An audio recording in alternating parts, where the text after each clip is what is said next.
All right, welcome. Today we're making a big shift. We're moving away from the high-level, strategic side of procurement and diving headfirst into the practical, legal world of contracts. So you've done your analysis, you've made that buy decision. But there's a huge gap between choosing a vendor and actually guaranteeing their performance, and that's where the contract becomes your single most powerful tool. So, let's kick things off with this really crucial question.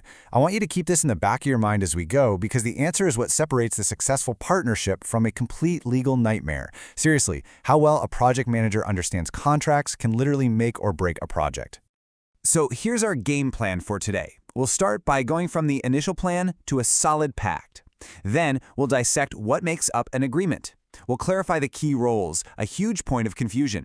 We'll look at real-world applications and exam tips, and then we'll lock in the core principles before setting up our next topic, financial precision.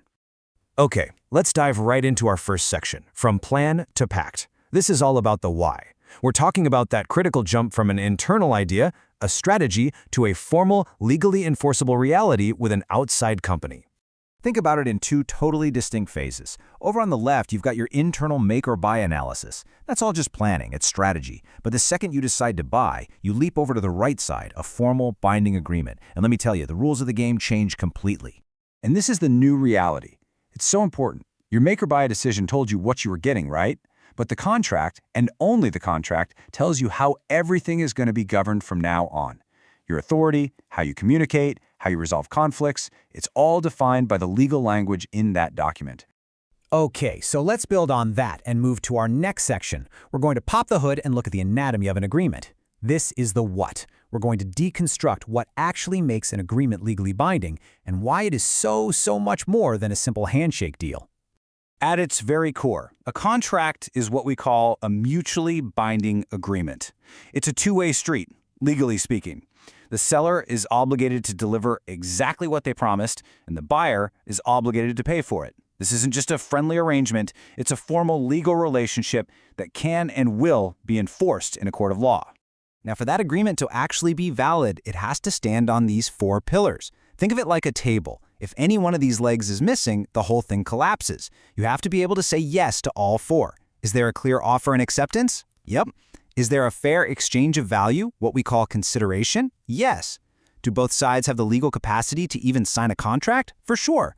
And is the whole point of the agreement actually legal? If you've got four yeses, you've got a real enforceable contract. So, the most crucial takeaway here is this.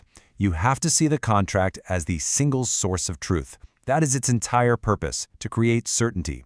When there's a disagreement about scope or schedule or payment, you don't argue. You go to the contract. It's the final arbiter that keeps everyone honest and aligned. Okay, so we know what a contract is.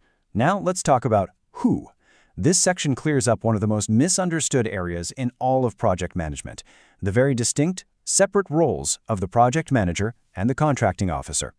And this slide lays out that separation perfectly. On the left, that's you, the project manager. You're the technical lead. You define the what and the when by building that critical statement of work. You are the control system for getting the work done. But, and this is a big but, over on the right you have the contracting officer. They are the legal lead. They and only they have the authority to sign. They manage the legal terms and conditions. Think of them as the official gatekeeper of the agreement. Okay, enough theory, let's get practical. How does all this stuff actually apply in the real world and, of course, on the PMP exam? This section is all about connecting these concepts to the common traps you need to watch out for. Let's go back to our high-rise tower example. So first, you decide to buy the electrical installation. Next, you, as the PM, architect the technical statement of work, every detail of what needs to be done. At the same time, the contracting officer is structuring the legal terms and conditions. When you put those two pieces together, bam! You get a complete contract that acts like a protective shell around your project. All right, listen up, because this is a classic PMP exam trap. Verbal agreements, they are a massive legal risk. If you just casually tell a vendor, hey, just add some extra sensors while you're at it, you've just created a huge problem. On the exam, and more importantly in real life, the rule is simple. If it's not in writing, it didn't happen. All changes, all significant communication must be written to be legally binding. It's the professional standard. End of story. And here's another huge trap, the authority myth. You are not the vendor's boss. You manage the relationship with the vendor. You don't manage the vendor's company. You can't just fire them if they're underperforming. You are legally bound to follow the exact termination clause that's written in the contract. If you don't follow that procedure to the letter, your company could be the one getting sued, even if the vendor was totally at fault. This logic is absolutely critical for picking the right type of contract. And you know what it all comes down to? Risk allocation. If your scope is crystal clear and well-defined, you use a firm fixed-price contract. Why? Because you're placing the risk squarely on the seller. But if your scope is experimental or super high risk, you go with a cost-reimbursable contract to share that risk. The big question you always have to ask is, who is in the best position to manage the uncertainty here? Okay, we've covered the theory, we've looked at the traps. Now let's boil all this down into the core principles you absolutely have to internalize, both for passing the PMP exam and for being an effective project manager in your career. First, always remember the contract's mutually binding nature. It's that legal two-way street. And second, never forget it is the single source of truth. When there's a fight, the contract is the referee. Third, respect the separation of roles. You're the technical expert, the contracting officer is the legal expert. Stay in your lane. And fourth, and I can't say this enough, formality is mandatory. Get it in writing, every single time. And finally, number 5, remember your responsibility. You don't sign the contract, but you are 100% accountable for making sure your technical needs are captured flawlessly inside of it. And number 6, always keep in mind that unlike an internal disagreement, contract disputes can end up in court. That raises the stakes for everybody involved.